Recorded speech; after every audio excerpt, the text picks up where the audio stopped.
And we're back. Another episode of the Scoreboard Addicts podcast. I'm Nick. With me, as always, is TJ. That guy right there who TJ's hammered, and because of an incident with apparently, what was it? A birdhouse? It was a birdhouse building. It was supposed to be a father-son bonding experience, and things happen. Tragedy strikes. 13 people. One chipmunk died. But we're back. Another episode of the Scoreboard Addicts podcast with our gaining interest in the Northeastern sports. Wild in the last 24, 48 hours or so, the New York sports landscape, at least in like the baseball world, and you know what, across sports, honestly, just kind of like exploded over the last couple of days. Oddly enough, though, we do have a visitor, a guy we haven't seen a long time. If it's the manager of that Home Depot, I swear to God, that wasn't me that destroyed that toilet. But here he comes.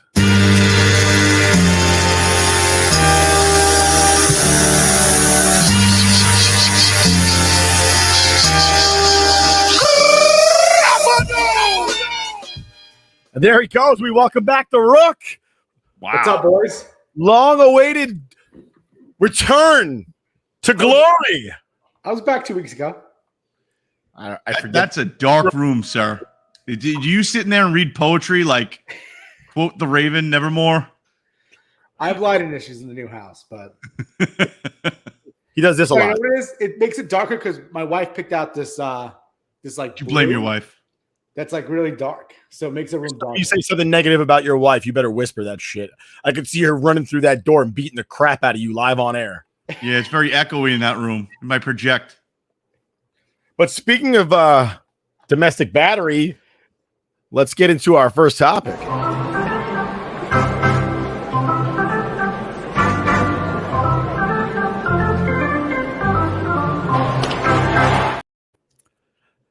Are you seriously wearing a fucking Domingo Germán jersey? It's actually, the funny thing is, it's Adam Ottavino jersey, which is even worse. Jesus Christ. No, you know what it is? I like, in my fraternity, I had the number 0. That was my number. So that's why I bought the jersey when Ottavino took 0. And then he left the team, and then now Germán has it. So. When was the last time you did some sort of function with your fraternity? It's been quite a while. Yeah. Why do they assign numbers to you in a fraternity? Because they call it a scroll number, so like the number that you join. So I joined my fraternity at Wagner, and then I transferred to CSI. So because I didn't have a number, because I joined Wagner, they just gave me number 0 as like my. So you're like you're pre-founder. You're like there before the start. You were like initially there before the universe. Yeah, pretty much. I thought you founded Teak at CSI. I thought you were one of the founders. I was technically a founder because anyone who was the first like 35 members of the fraternity became a founder, but I wasn't originally a founder. Oh. Yeah. Uh-huh. Now, did you put that on your resume when you try to be a lawyer? Were you like, hey, I founded a fraternity in the College of Staten Island? A fraternity? What? It's not like it's a fraternity. I said fraternity. Oh, there you go. Fraternity. Yes. No, actually, I did. I did it when I did it in college or going to law school because I was the president. So I made it seem like I was like, pumped it up. Yeah, I knew how to organize things and run meetings and stuff. So people like that. Aren't you in the same fraternity as Aaron Rodgers?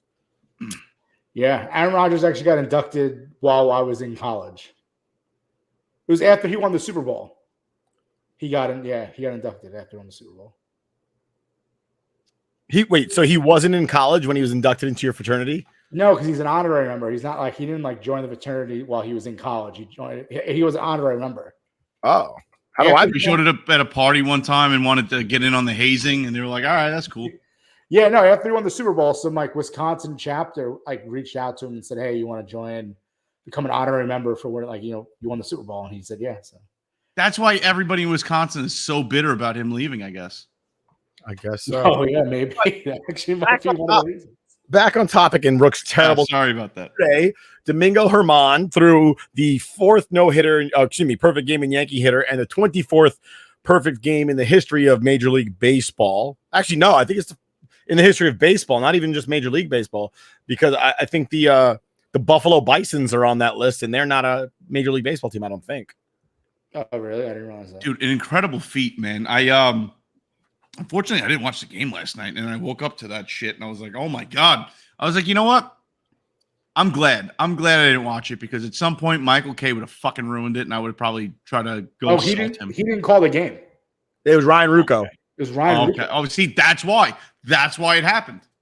Well, no, Ryan Rucco, the funny thing is he didn't mention, like, he didn't say perfect game during. I watched it last night. I was up late till like 12:30, but I'm a real hero, you know, pat me in the back for staying up late and watching. It must be hard to work from home and actually get some TV watching in. Excuse us. You probably like 1/50th of the Yankees East Coast for fan group, and then like the West Coast fans, and then the 500 or so Athletics fans that were in the stadium. Yeah, so he was mentioning it, like he's like, you know, there hasn't been a hitter, hasn't been a runner on like around the 5th inning, which I thought was kind of early. But then, you know, I guess it is what it is. He didn't actually say perfect game per se, but he was like skirting the issue. Listen, that whole like perfect game, like jinxing it, that's real shit. I don't give a fuck what anybody says. It's like being a cop and getting on the radio and being like, wow, it's real quiet tonight. Every single cop in America hates you when you say some stupid shit like that. Dude, literally, it's this simple. Like every time he makes that bullshit like, oh, so-and-so told me it doesn't ruin it, and I'm Michael K, and I can say it. It's like, that's fine. Just once, I want to get on a plane with Michael K, sit right next to him and be like, hey, it's been a while since a plane crashed, right? See how he fucking feels about jinxing shit. I don't know. The pilot looked a little. What's really funny about that is that TJ's afraid of flying. So for him to say that shit is fucking hilarious. I have my visceral irritation with Michael K thinking he can talk shit and ruin fucking sports because he doesn't believe in superstition, and literally sports in on a whole is like, no, superstition's 100% real. It's like, I will show you a pair of underwear that I haven't washed in 400 years. That's how real that shit is. Joe DiMaggio knows that. The reason why he says it is because he said that Vin Scully told him it doesn't matter. And it's like, dude, you're not Vin Scully. His life. He's not Vin Scully, Michael K. Even if he was, fuck Vin Scully too. You don't get to change the lore of a sport, especially baseball, which has been around way before you, and it'll be there long after you're in the ground as worm food, right? You don't get to be like, oh, I'm a deciding factor. It's like, dude, fuck you. You know what? You're nobody. I saw Summer Catch and Vince Scully was the fucking announcer. And not one time, I don't think he ever said that Ryan Dunn was throwing a no-hitter. He said, around it. He's like, he's had a whole bunch of people up and a whole bunch. He never says like no-hitter. You don't say that word. You don't say that. You don't put that evil on me, Ricky Bobby. Yeah. You don't say no, right? You don't say nobody's gotten a hit tonight, right? You don't say there hasn't been a walk tonight yet. You play. There's easy ways of playing around it. Whole lot of zeros in that box score right now. If you're paying attention, you're here for something special done. I think Ryan Rucco kept saying, he was like, there hasn't been a base runner on. Like, that's all. Simple stuff. That's fine. There's nothing wrong with that. And like, he purposely meant to say like, I didn't, he didn't say perfect game until it was actually over. Yeah. But then when they did do those, they started showing clips of David Wells and David Cohn, like their last outs, and they're like, I just texted David Cohn to see what he thinks about this, and it's like, all right, you guys are starting to like really get into it. Like, let's stop. Couple of things. Couple of notes on that. One, they need to outlaw West Coast games, East Coast teams playing on West Coast schedules. How many Yankee fans missed that game? How much of America didn't see one of the greatest feats in American sports simply because the game started at fucking 10 o'clock at night? That's ridiculous. Absolutely ridiculous. Yeah. Like, wouldn't have killed anybody in Oakland who doesn't go to the game anyway for the game to have started 8 Eastern, 5 p.m. fucking Pacific. Nobody would have went to the game anyway. What difference would it have made? No. Yeah. And here's the thing too. Like, I was like, at one point, I'm like, all right, it's almost 12 o'clock. I'm gonna have to get up for the baby in the morning, and I have to get up for work. Like, when do I go to sleep? Like, it's 11:50. Do I just leave now and just say, oh, he's not gonna get it, or do I want to like actually sit and watch history? And I was like, I'll stay up and watch history. If somebody would have got that invested. If someone got a hit at in the bottom of the ninth, I would have been like, motherfucker. I'm like, I would Somebody would have laid one down. like with 2 down in the bottom of the ninth, I'd be like, motherfucker. You get upset. You go wake up the kids and then go to bed, roll over, be like, hey, it's your fucking turn. Nope. No, so let's talk about the performance that he had. I mean, he was pumping in first pitch strike. He had a lot of curveballs. His curveball was really working. Even the last out he had was on a curveball. The guy just was out in front of it, put it to third. It was pretty impressive. He only hit 3 balls in a count twice throughout the entire game. And the last one he had was like 3-2 count, and he just went in and he struck the guy out. It was impressive. He was just hitting the strike zone. He made it look easy. Like I didn't think he was even sweating it at any point, which was awesome. So it was cool to see. How many just like in front of like 10,000? Maybe not even 10,000 people. How many balls were put in play off of him? I don't have that number. He had a lot. I think they said either half or over half were like strikeouts or something like that. Like he had a lot of Ks last night too. Let's be real though. It was the Oakland A's, but like still, it's still a perfect game. To anyone that would say it was against the Oakland Athletics and it doesn't count, then why hasn't everybody else in baseball who's played the Oakland Athletics thrown a perfect game this year? No, you're right. I agree. Let's see. I'm trying to. Hey, and the cool thing, saying hello, Velasquez from Florida. Hey, what's up? Did your dad stay up? He's an avid Yankee fan. Probably not. Although he usually is up at that hour for no reason whatsoever. Like he'll go to sleep at 8 o'clock and totally wake up at 11 and be like, what's on TV? Be amazing if your father got to witness it and then walk outside and scream at his neighbors that don't give a shit because they're in Florida and all their teams suck. But stop. His neighbors are all from New York. He's Then. Well, yeah, he had 9 Ks. I thought it was more. They said it was. Oh, you know what it was? I read a third, 9.5, a third. So a third of the balls were put in play, and his defense showed up. Couple notes from the game. Obviously, you're going to see a lot of backlash today. A lot of fans saying, "Oh, I can't celebrate it because it's Herman and he's a wife beater and this, that, and the third, yada yada yada." Yeah. I'm going to say I don't condone domestic abuse. If Brandy marched into that room and tossed Rook a beating, it would be hilarious, but I would be very concerned and I would immediately call 911. I mean, if she walked in and tossed a salad, I'd do the same thing. Awkward. My dad is watching you, animal. Jesus fucking Christ. But at the same time, toss that to go with it. I'm sorry. But I get to say toss salad. Just Rook his face down like, oh. You just hear, Is that a law, TJ? Anytime someone does the word toss, you have to throw in toss salad. I saw that. Nick. Rubber glove comes out. Like, oh my! It was great being back. We'll see you guys. But to get back on topic, obviously, and from my at least, and this is my perspective. I'm not going to speak for you guys. The incident with his now wife happened before they got married. I don't know what happened. I was not there. I know what was reported. And I also know that 9 times out of 10, if you get into any type of altercation with your spouse and you're a man and she's a woman, you're going to jail. And it doesn't matter what happened. You're guilty, period. That's it. And I'm not saying that, again, I'm saying I believe in equality. I don't think men should hit women. I don't think women should hit men. But I do know as a Hispanic man, women like to put their hands on us all the time. So it wouldn't be crazy for me in my head that his wife hit him and he was drunk and he hit her back. And then he went to jail. Long story short, though, the truth of the matter is that she married him thereafter. So she clearly doesn't care. But there's so many people out there in the world, and the guy hasn't gotten into trouble with the law or anybody since that happened. And if his wife doesn't care, like when he hits somebody in my family or he hits me, now he and I have a beef, but I'm not going to sit here and harbor ill will toward this guy because clearly the victim does not care. Like, I mean, sitting pretty.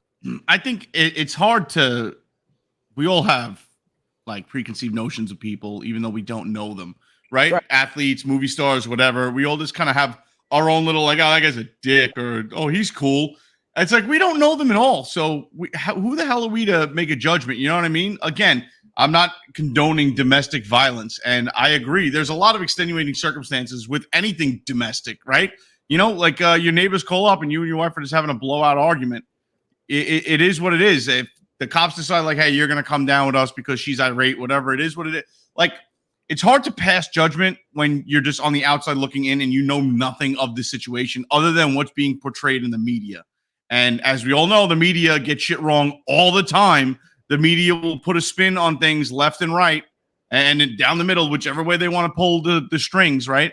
So I'm not going to sit here. I think you, as a sports fan, you could separate the personal from the historic part of the game and appreciate the game without having to celebrate. Like, you're not sitting there being like, oh, this guy beat his wife. Good for him. Nobody's sitting there like, oh my God, we finally got one up on the scoreboards. Wife beaters on 3, 1, 2, 3. You know what I mean? It's like, you're allowed to appreciate it. Is the guy a dick? Who the hell? We don't know. You know what I mean? So, but the question becomes like, I think we're all human and we're all capable of a bad moment. If he just had a bad moment one day, every single day of his life, he's a great guy. And one day he just had a horrible day. You know, like you've put together hundreds of thousands and millions of minutes of being a good guy. And in 60 seconds, you just made a huge mistake. Yeah. And you're that, you know, how's it go? You could build a billion bridges. Nobody call you a bridge builder. Same deal. You know what I mean? Like I don't know Domingo Germán. No clue who he is. I think the caveat to that is right up until there's a video that emerges from a hotel with you kicking your wife in the fucking head and you're like 250 pounds of pure muscle. I think 10 seconds of that, yeah, you're fucked for life. You're like in everybody's book. You're like, dude, I wouldn't piss on you if you were on fire. Somebody made a great point about the entire situation. Kobe Bryant allegedly raped somebody, right? He's forgiven. Ray Lewis stabbed 2 guys. He's forgiven. Right? Nobody talks about that anymore. I don't give a fuck what anybody says. I don't say what the courts. I don't care what the court says. Ray Lewis killed those guys. I don't give a shit. All right. Ray Lewis killed those guys. Like, even now, like Mike Tyson, and I like Mike Tyson a lot. Allegedly? No, fuck that shit. All right. Ray Lewis killed those people. All right. I don't give a shit. Here goes our LLC. Even Mike Tyson, right, who's done a lot of bad in his life, has kind of redeemed himself through the Hangover movies and stuff like that. OJ Simpson somehow has like people follow him on Twitter, and nobody's sitting here harassing OJ Simpson every day. Every opportunity I have to troll OJ Simpson on Twitter, I take. When the Bills were making that run when they went to the Super Bowl, he said something to the effect of like, "Oh man, they're doing so good." I'm like, "Yeah, they're murdering them. They're absolutely killing it out there, right, OJ?" Hold on, though. There's a difference between poking fun at the situation, and there are people who are outright like, "Fuck Domingo Germán. That perfect game doesn't count."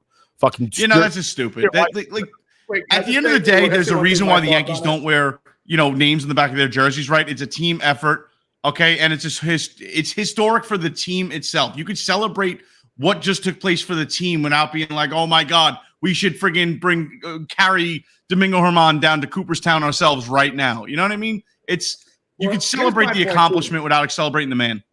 Here's my point about it is that he was suspended 81 games for it, right? There's never police charges. He was never charged criminally. I'm not saying it didn't happen. Obviously, it's a terrible thing. I'm not like I said, I'm Nick. I'm not condoning it. But he did his suspension. That was a few years ago now. People can grow, right? And Nick said he could have been a really good guy before. He had one bad night, and then he's better. You know, what he did was an amazing feat in baseball, right? I'm not going there and being like, oh, I'm the biggest Germán fan. He's such a great guy. I'm just saying what he did was incredible last night on the baseball field. Listen, it deserves to be celebrated. And it's history. It should be celebrated. I don't like Dallas Brayton either, but he threw a perfect game. And you know what? Dallas Brayton threw a perfect game. And in today's world where everybody's celebrating combo no-hitters, like those matter. Yeah, this is a perfect game. The guy who threw a real perfecto, a real no-hitter. It's the first time in 11 years. It's been a while since there's been one baseball game. Yeah, honestly, like, again, the combo no-hitters, as far as I'm concerned, don't count. A no-hitter is special because it's one guy. When you you're basically celebrating one guy. Like, if 9 guys threw 3 up, 3 down, and there were 9 pitchers that day, are we really going to celebrate the fact that 9 different guys threw 1 inning of no-hit baseball? Not at all. It happens every single day. I can guarantee you I can post 9 innings of no-hit baseball from 9 different guys every night. Like 1 inning per for 9 guys every single night. There's 3 up, 3 down at the start of most games. Like, There's a lot of games. There's a lot of closers that have thrown 9 no-hit innings I would say still statistically, the odds of that happening are still pretty low. because nobody tries, though. Like, a combo no-hitter is not a feat that you aim for. So, like, No. you're not sitting there plotting and planning on how You're not to going to burn through 9 arms for one game. That's my point. Is like people are like, oh, but there are very few combo no-hitters. Yeah, there's a reason for that. Because if I'm the reliever that came in and I give up a hit, it's not the end of the world because nobody gives a shit about a combo. Right. I mean, it's that simple. But I digress. Yankees win again today, 10-4. Beautiful. Anthony Volpe, since having a little conversation with his former teammate down in AAA. Who's that? I have a special guest. I told you guys I have a guest today. If it's a severed head, I'm going to be very upset. It's not. Say hi, baby girl. Hi. Hey, Tell me what you think about Domingo Hamon's perfect game. like little Brandy. Yeah, it really is. Domingo. What do you think? Domingo. You like Domingo? Yeah. Is that a funny word? Yeah. How would you rate your dad on a scale of 1 to 10, sweetheart? You hear it? How would you rate me on a scale of 1 to 10? 10 being the highest. Oh, that'd be in the higher. 10 being the highest? Okay. She said 10 being the highest. Good girl. That's an 11. You get presents. You're okay. Do you remember TJ and Uncle Nick? Uncle Nick and Uncle TJ? Yeah. What did they get you? Remember? What did they buy you? Do you remember? Yeah. You don't remember? No. Alcohol. And a Barbie. Always a great gift. Yeah. It was the Barbie. Remember? Yeah. They bought it for Christmas when we had COVID. Yeah. Yeah, me and Nick did play with that while we were in Atlantic City. Oh, no. They played with your Barbies, they said, before they gave it to you. Is that silly? No, we would never do that. All right. Let's go to the next topic. But Next stop is crapping all over the Mets, I think. yeah, so a couple things with the Mets. The Mets are up right now 2-0 on home runs by Nimmo and I saw who hit the first one and the name escapes me right now, but it's not important. Mets are up 2-0 behind Scherzer against the Milwaukee Brewers.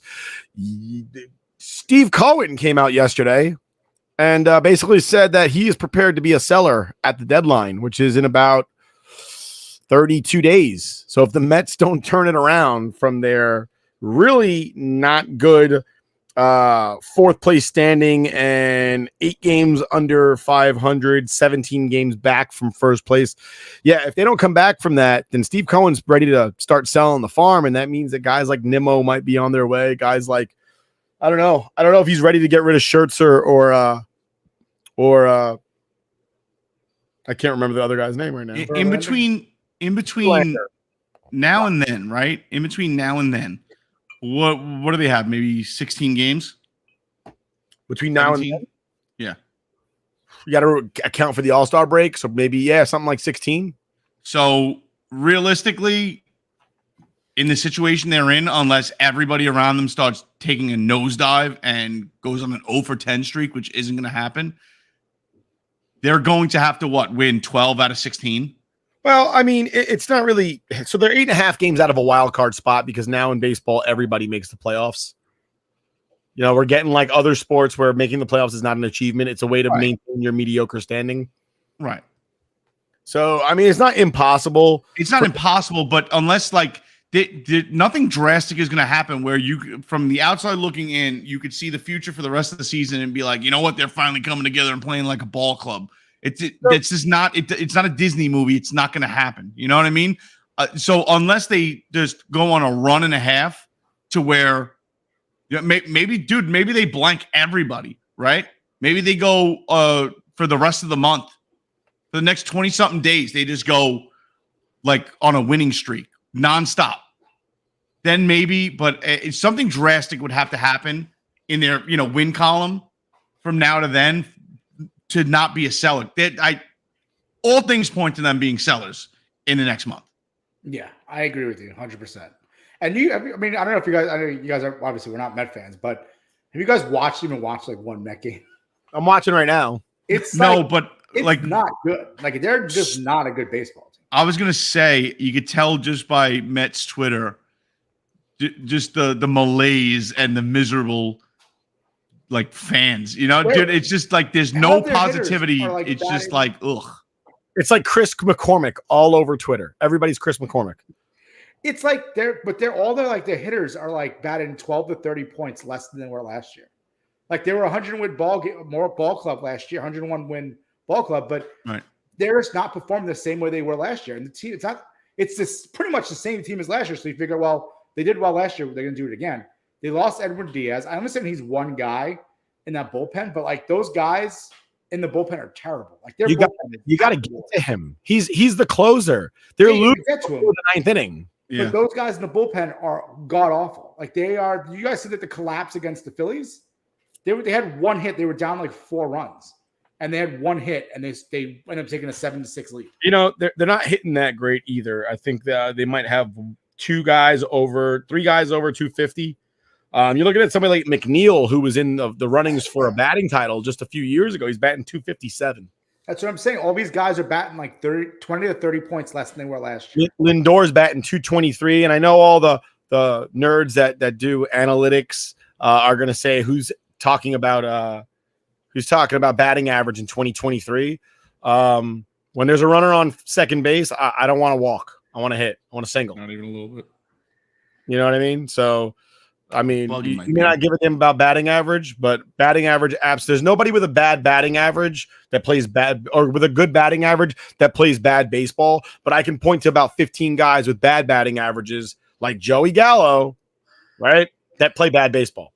Their OPS looks great, but Joey Gallo, his batting average for a career is like 210. Oh, but his OPS was great for 2 years. Those 2 years was great. His OPS was bad baseball. I don't care what anybody says. It's bad baseball. The whole point of the game is entertainment. People will think that the point of the game is to win. That's not true. The point of the game is to be entertained either by playing or by watching. And when people don't get hits and you hit 1 home run every 10 at-bats, every 20 at-bats, you hit a home run, and your OPS is 850 because you walk and you hit a home run, but you're batting 190, that's not entertaining. People don't want to show up and watch boom or bust baseball. It's very, very boring to watch somebody get struck out 15 times a game.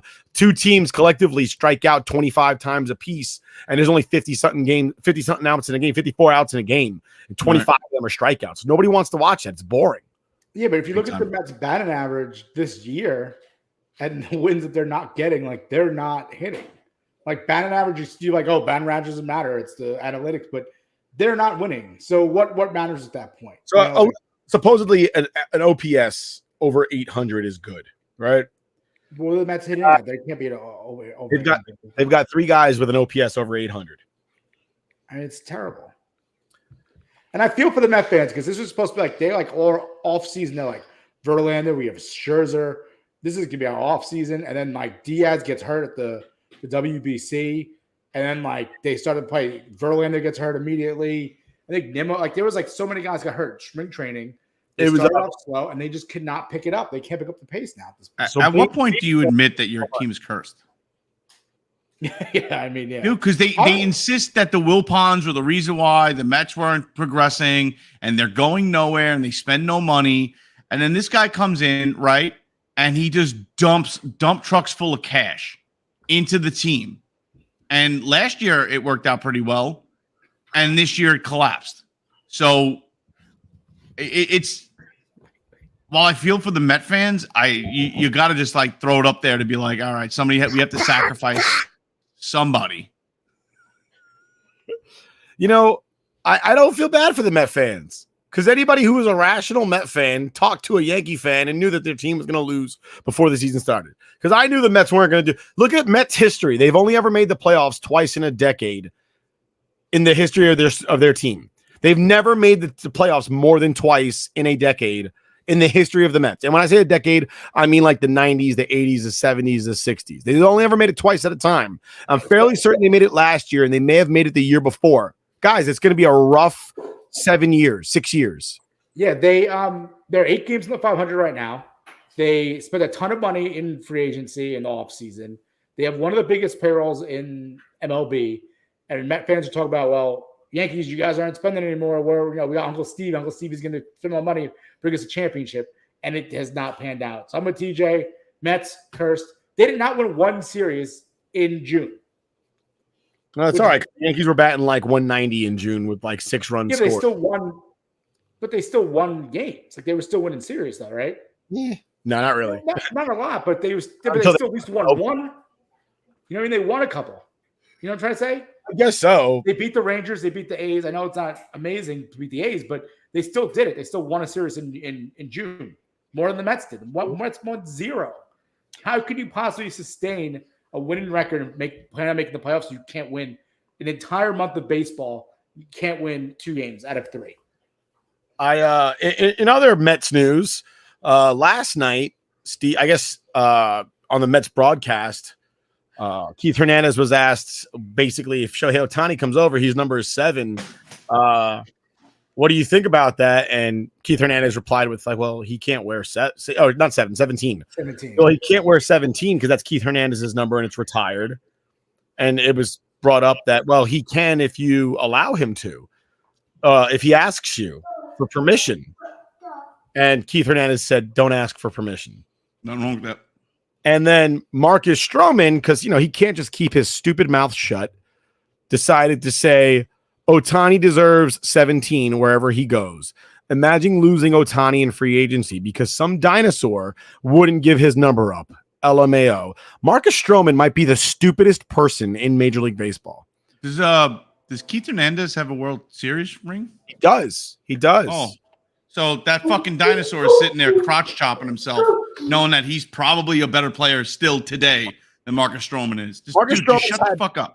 He's sprinkled good seasons throughout his career. I don't think he's stuck around more than like maybe 3 years anywhere he's been. It's because he might be the most annoying. Yeah, nobody likes him. He's not liked. He is not liked. Between this and the Alek Manoah thing, like everybody's just crapping on him. And then what does he do? He blocks everybody on Twitter because he's mentally weak. Oh, that's his biggest deal. If you're white and you challenge him, you're a racist. If you don't follow what he says to the T, and one of his fans is like, yo, Stro, like you're a great player. You put up great numbers and stuff like that, but Manoah shouldn't be sitting there running his mouth if he can't handle it on the way back. If you're going to post up a 22 ERA after 2 innings pitched, right? You're going to get that smoke right back at you. And Stroman's response was, you're trash. Like, yeah. Oh, you're a nice guy. You're awesome. What a great debate that you just had. Fucking idiot. And I'm pretty positive Keith is in the Mets Hall of Fame. Like, I know he's not the baseball player, but he's in the Mets Hall of Fame. Like, he's huge to that franchise. To be like, well, you're a dinosaur who used to play baseball. Who cares? Give the 17 up. Let's call it what it is. The number is retired for the Mets as a franchise, right? Yeah. How many players are left still alive that have a World Series ring for the New York Metropolitans? Yeah, it's true. So, yeah, they're fucking royalty, bro. Yeah, it's like, true. Cut the shit. Guess what? You're not. You're not Mr. Marcus Stroman. You're not royalty. You're the fucking guy that hangs around for a season or 2 and then people move on because they don't want to deal with your bullshit in the locker room. And the sports media in your town is like, this guy's a dick. It's to me, listen, I'm not a Mets fan, but I understand that Keith Hernandez is important. He is very important. If you're a Mets fan, he is super important. He's got a great mustache. He's there Don Mattingly. Except he has a champion. If Don Mattingly would have been on that 96 team that won the World Series, he'd be basically Keith Hernandez. Yeah. I think Don Mattingly has an MVP. Keith Hernandez doesn't. But at the same time, Keith Hernandez has like 35 Gold Gloves for being arguably the best first baseman ever. I'm not gonna sit here and try to crap on Keith Hernandez. Keith Hernandez is so important. If you're a Mets fan, Keith Hernandez is super important. He's Derek Jeter before Derek Jeter playing first base. Yeah, dude, he's Met royalty. That's it. End of story. You can't sit there and try to trash somebody that does the play-by-play for your team, has a World Series for your team, was part of the last World Series that your team saw, that win, not appearance, but win, right?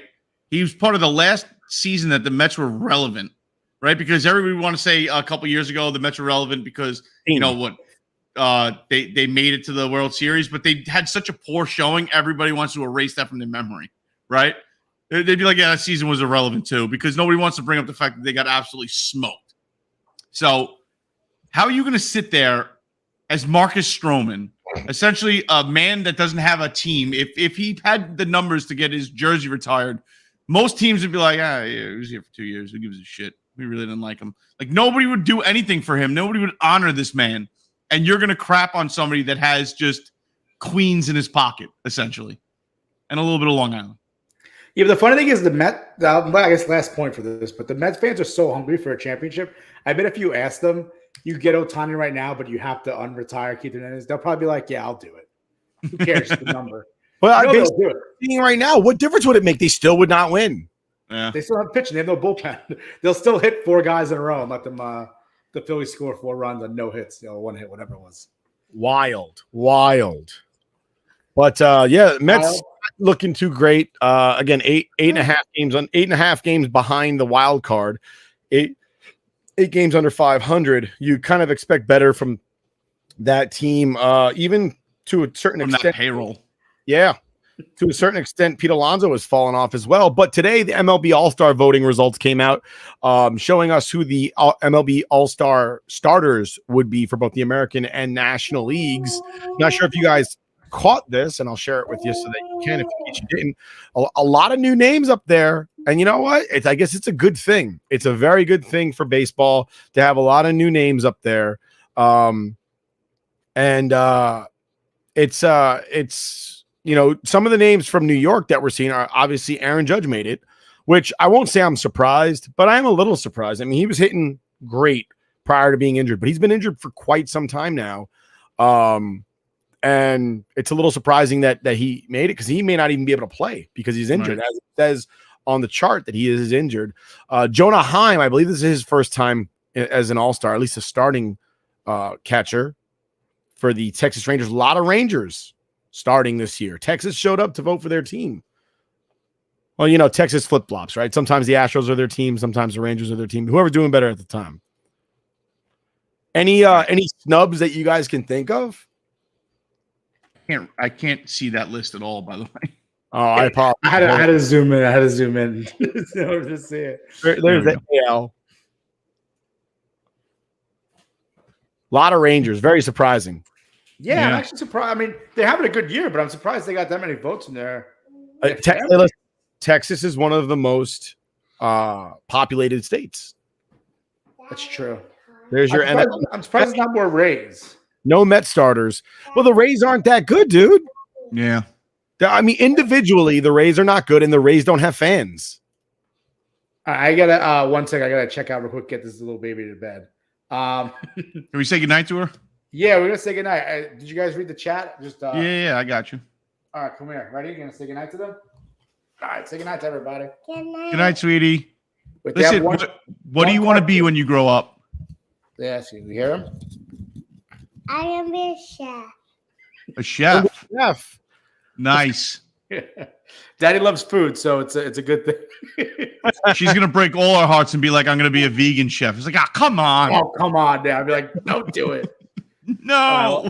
I'll be right back. I'll be right back. You're You watching got it. Inconvenient Truth. Oh, no. And the Brewers tie it up with a 2-run shot against Scherzer Not surprised. here in the top of the 6th. He breaks down on the 5th and the 6th. If you're looking at a Mets game, watching it and want to gamble, and Scherzer's on the mound, if they're winning by 5 or 6, bet the other team. He always gives up runs around there. He's brutal. So, All right, my question is, when the Mets say that they're gonna be sellers, who's taking on that Scherzer contract? I don't think anybody. You're right, but somebody like Nimmo would definitely be somebody Yeah. to watch right now. Nimmo is somebody to definitely pay attention. Maybe McNeil. But that's not where they're tying most of their money up.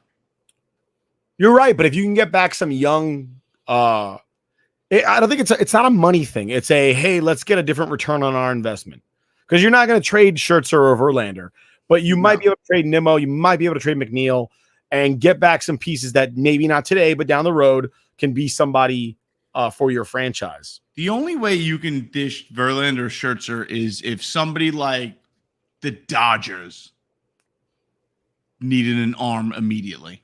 Like something happened where injury or they lose 2 starters for the rest of the year. And it's like, you know what? Fuck it. Spend the money because we have a chance at making a World Series run this year again. So spend the money. That's the only you need a franchise like the Yankees, the Dodgers. That might be it. Yeah, not very many people. I wouldn't even think Boston because you know what I mean. They have the money, but they're not going to do it because what's the point? No, exactly. They're not doing too hot this season either. Right. If you check out the National League, very not surprising, but kind of like wow. You would imagine that the race between Freddie Freeman and Matt Olson would have been closer. Right. Freddie Freeman gets the nod at first base for the National League. Luis Arias, no surprise there, damn near batting 400. Good for him. Insane. And you know what? I just want to point out, everybody kept saying that you can't do that anymore. The pitchers are too good. Nobody can do that. Well, Luis Arias is about to bat 400 this season. I thought you guys told me pitching was too good, and that's why everybody's batting 200. No, it's because everybody's swinging for the fence. Because if this guy's batting 400 for the year, it's not because the pitching's too good that batting average is down. It's because the analytics nerds have tried to prove that batting average doesn't matter, and that's why we have the product that we have now, where Major League Baseball has gone out of their way to change the rules fundamentally of the sport to combat analytics. That's a reason that they got bigger bases to increase the amount of steals that people are going to make, is because analytics said stealing was bad, giving away outs is bad. Same thing with the shift. Analytics said we have to shift on people. That was an analytical data driven move. The shifts were created by people sitting there watching, analytical data and deciding, okay, well, if you put 3 guys over there, this guy will be out more often than not. And it killed baseball to a certain degree because nobody wants to see the guy hit a line drive to shallow right field and it's caught by the second baseman. Nobody wants that. It's boring. It's boring baseball. But here we are now, and that's what's happening right now. I think that's it. It's going on in New York sports. Oh, one last thing. Tommy Pham decided to pick a fight with a Twitter user who was complimenting him. It was literally like some Twitter user, like, I heard that Tommy Pham's a bad mother, and Tommy Pham was like, shut the fuck up. And the guy was like, I'm talking about Tommy Pham. Like, it was like, he basically, he said, Tommy Pham, this is his barrel rate. That was the comment. It was, look at Tommy Pham's barrel rate compared to these all-stars. And he was right there with these all-star guys that are in MVP conversations. And Right. Tommy Pham was like, keep my fucking name out your fucking mouth. Like, don't talk about me. And everybody on Twitter is just kind of sitting there going, what is Tommy Pham talking about? Right. Why are you dumb? But really bizarre behavior. And I've never heard anything negative about Tommy Pham before today, but I just thought to myself that was just absolutely the strangest thing. Somebody gave you a compliment and you were like, fuck you, don't talk about me. What? That'd be like us tweeting at Kevin Smith, like, yo, dude, Clerks 3 was epic. And it's like, suck it. It's like, what? I would Kevin, why? Kevin, why? No. But yeah, talking about athletes with weird interactions on Twitter, let's get to our next topic.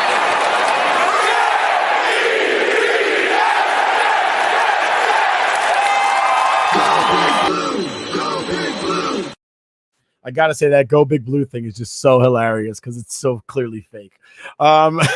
It's completely Like Elite Eli. It's clearly it's clearly a computer saying that because no Giants fan has ever chanted that. Darrelle Revis, I don't understand. I mean, I found out what happened after the fact, but it honestly didn't seem like something. I don't know if you saw the interaction. Basically, Joe Klecko was on a podcast with Jake Assman. And great name, by the way. And Joe Klecko said something along the lines of, it's great that Darrelle and I are going into the Hall of Fame together, the 2 best defensive players in the history of the Jets, and we get to go in at the same time, and that's really cool. But he the way he said it was something along the lines of like, Darrelle has a very small circle. I haven't had the opportunity to talk to him very much. But I did talk to him a little bit, and this is what was said, and Darrelle Revis just came completely out of pocket. Out of pocket for us older folks means like out of left field, like, or out of character. and responded to the comment with a little bit of vitriol. It was kind of shaded, like the way he said something, and then he was like, "There's history behind it," but didn't say anything about it, and then went on Jake's show the following day, and explained what happened. So basically, what happened was Darrelle Revis was reached out to by Joe Klecko. Now, Joe Klecko and Darrelle Revis hadn't really had a relationship prior to that time, and Darrelle did not get back to him in a timely fashion, I guess. And in that instance, I guess Klecko was offended that Darrelle didn't stop what he was doing immediately to interact with Joe Klecko. That Darrelle, he didn't stop what he was doing immediately to interact with Joe Klecko. At which point, Klecko then said, "Oh, I haven't had a chance to talk to Darrelle because he has a small circle." And Darrelle took that as a slight, saying like, "Oh, Darrelle's too good to talk to me because he's got a small circle and I'm not in it." And Darrelle's response to it was, "I don't speak to people I don't know very well." That was what it was. Because Klecko said that Darrelle Revis doesn't say a whole lot. Okay. So Darrelle Revis said, "I don't speak to people who I don't know very well. And we did not speak based on you saying you were jealous of my success at the Super Bowl. My mind is clearly I'm at the top of the list as the best ever. But as a gentleman, I decided to say something cool for a headline." Meaning, basically, he took offense to Klecko saying like, "Oh, I didn't get a chance to talk to him. He's too good for me." That's how he took Klecko's comment. That's how Darrelle took, yeah. And Klecko was, and Darrelle was like, "Dude, you don't know me and I don't know you, but now you want to talk to me because we're going into Hall of Fame. I only talk to you as a courtesy because I'm a nice guy. And now you're going to come at me and talk out your face to somebody else in front of the whole world." And that's basically what Darrelle came out and said the following day on Jake's show. Mm-hmm. And all I could think is, we got two Jets greats going into the Hall of Fame. We can't fucking have that. Like, we can't. Dude, we bring back celebrity boxing. I'd watch that. I'm pretty sure Joe Klecko's already got that glazed over look in his eye. Oh, undoubtedly. But don't get me wrong. But as a Jets fan, you kind of got to sit there and be like, "Dude, really? We you guys can't just go in the Hall of Fame and be nice?" I just think it's a little bit of a reach to, I don't know, any drama when it comes to going into the Hall of Fame or, any type of honorary thing with a team. It's like, dude, you no offense, but your time has come and it's passed. So just keep it on the level, keep it copacetic, keep it, gentlemanly, because you want to have your name revered in a good light, not like, "Oh, hey, remember when Joe Klecko and Darrelle Revis had beef because they were both going in?" Like that's kind of sad. No, it takes away. Yeah, but Jets fans can't have anything. In other Jets news, Darrelle Revis taking shots at Nick Mangold, and I'm sure it's in fun. They know each other, they're friends. But basically, somebody said, if you could have a beer with any of your favorite players, who would it be? And somebody said it was a tie between Darrelle Revis and Nick Mangold. And Nick Mangold replied, because Nick Mangold's big on Twitter. I love Nick Mangold, by the way. He embraced being a Jet and being in New York so much. I mean, he's a Ranger fan now, and obviously he's not from New York. But it was really great. So Nick Mangold replied to the guy saying, "I like the first choice," which was Nick Mangold. And Darrelle Revis' response was, "The first choice never won a Super Bowl." A Super Bowl that he left to go play with the Patriots to go win a Super Bowl. Like, dude, really? You're going to the Hall of Fame as one of the best Jets ever, and arguably the best Jet ever, and you really want to bring up the fact that you won a Super Bowl with the fucking Patriots? You're right. Like, come on, man. That's ridiculous. That doesn't mean that much. That's especially in the grand scheme of things for the Pats and their dynasty. It's like, dude, you have Jets fans turning on him. Like, which is ridiculous because, I mean, obviously he's just tongue-in-cheek ribbing him, right? Which is exactly what guys do, and it's awesome. I wouldn't bring that shit up, though, if I dipped to go play for. I wouldn't bring it up either because, I mean, again, Darrelle Revis is not going to be remembered for that Super Bowl with the Pats. He's going to be remembered for putting people on Revis Island with the New York Jets. People are going to forget that he was on that Patriots team. 100%. I mean, I think of the Patriots cornerbacks. I don't put Darrell Revis up there. I put Ty Law up there. Ty Law's, yeah. I think Rod Woodson, he's a DB. He didn't play corner, but he's back there, Not Rod Woodson, I'm sorry. Damn it. I just lost my mindset.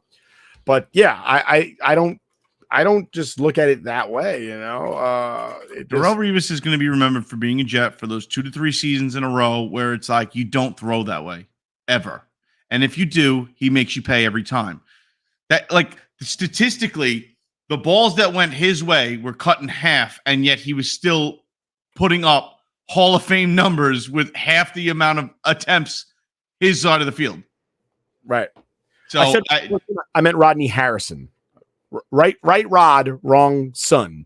In other football news, before we get to our whiskey of the week and move on with our lives for this week, a couple of obviously some problems in the NFL with gambling, as cornerback Isaiah Rodgers, released from the Colts and expected to be suspended for the season for betting on his own team's over-under for rushing yards in a game. He won the bet. Now, so here's the problem, and for those fans that they get mad about the Deshaun Watson getting less suspensions than Calvin Ridley or somebody like Isaiah Rodgers, in the CBA, if you don't understand, in the CBA, it is agreed upon prior to that if any player is caught gambling on whatever it says in accordance with the union's agreement, that he will be suspended for a season. In the CBA, there's nothing in there that says that if that player gets caught beating his wife or sexually assaulting somebody, that he'll be suspended for life. That is not in the CBA. So Don't blame the league when somebody like Deshaun Watson or Ben Roethlisberger or somebody along those lines gets suspended for 4 games and a guy who's popped hot for weed 6 times gets a lifetime ban. It is not the league's fault. The league would love to suspend those guys that beat their wives and do all this other jacked up stuff for the rest of their lives. The problem is the union will defend them and then be like, there is no precedent to say that because I beat my wife, I should be suspended for the rest of my life. It's not in the collective bargaining agreement. And that's why the league can't do it. It's funny, dude, because you knew this was going to start to be a problem as soon as sports betting became more and more affluent. And dude, it's like most states have sports betting, right? And especially where states that have a professional football team in it, of course, it's going to be an issue, like where you could do it from the touch of your phone. You would think that like you'd be at least a little bit smart and throw a little, curveball in there and have your wife do it or your first cousin or something like that, right? But it's like, well, how I don't understand how you make that mistake knowing what the consequences are, and then you think it's worth the money to make what was the odds on that? Maybe like 30 to 1, 20 to 1. What do you make? A quick 20 G's? Is that really worth it? You just lost the season, dude. How much is that costing you? So he bet $1,000. So he made a few bets that they didn't catch that were between $25 and $50, and then he made $1,000 bet on the over/under for their rushing yards for that game. The whole reason that rule is in the CBA is because he knows what the game plan is that week. He knows. He could sit there and say, like, he's in on the meetings and he knows, hey, they're not running the ball, or they are running the ball this week. Right. Same as if you're the third wide receiver on the team, right? Or 2 wide receivers are both kind of a little banged up, and it's like, oh, dude, we're doing a lot of tight end moves, and then you bet the house on tight end yards and tight end receptions and tight end targets. Right. That is why it's illegal. All right. Now you can argue the NFL's relationship with FanDuel and whoever else is doing their sports book.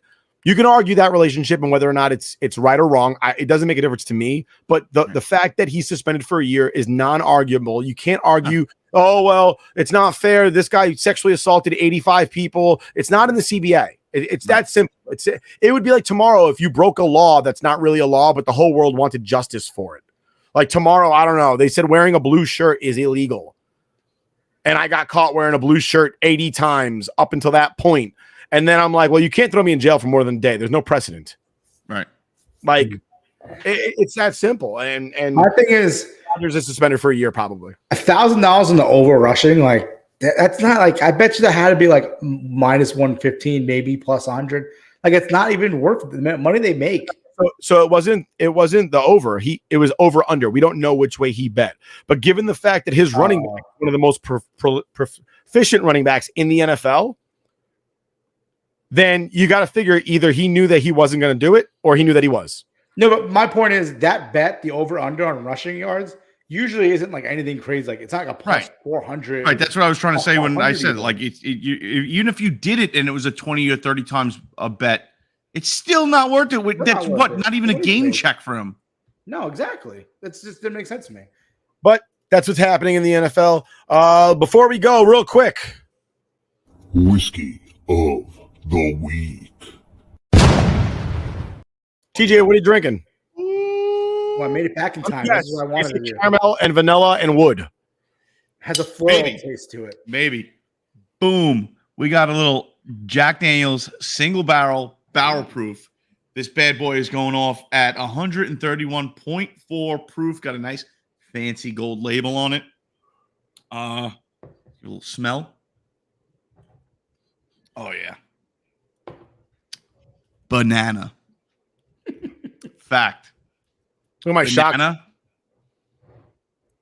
Caramel. Toasted almond. I'm kidding. Banana and caramel in the nose that are coming through big time on the nose. Unicorn farts.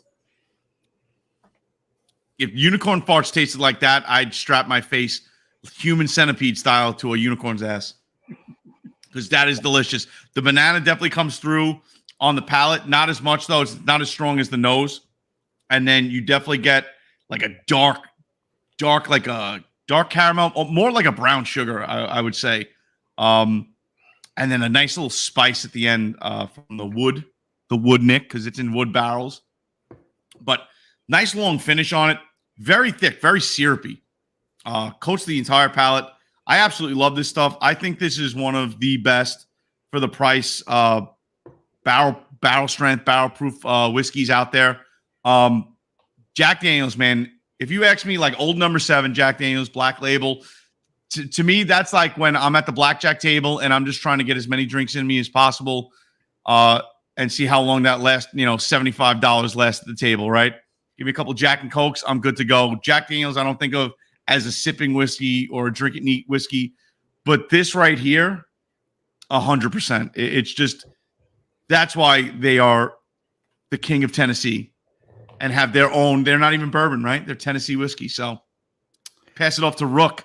Now that TJ took all the time up, I'll be real quick. This is the 1897 Old Forester. All right, what's your name? Bottled in bond. It states on it, originally produced on Louisville's Whiskey Row. This whiskey embraces the definition of the Act introduced in 1897, which inspired higher quality standards for the spirits industry. And it's actually pretty good. It's smooth. I like the Old Foresters because they have each bottle has a different color. So like I have a 1910 downstairs, which I'll probably my whiskey next week. But I like having collecting the different colors of each one. So that's my thing. I know you and Chris to go nuts with collecting. I'm not going to reach your level, but like if I have a couple 4 or 5 bottles in my house, I'll be happy. But it's pretty good. It's smooth. It's definitely oaky. Has a little bit of burn, in the back of it. I like it. It has a long finish, as TJ likes to say. Well, Rook, did you explain to the fine folks what a bottled in bond means? 100 proof, at least 4 years aged. I didn't know what it meant, but yes, it's 100 proof. Now that we know it's 100 proof, we got to get going. We'll catch you again next week. Same bat time, same bat channel. And hopefully Rook will be back for his second week in a row. And we'll call it a 2-game streak. Yeah.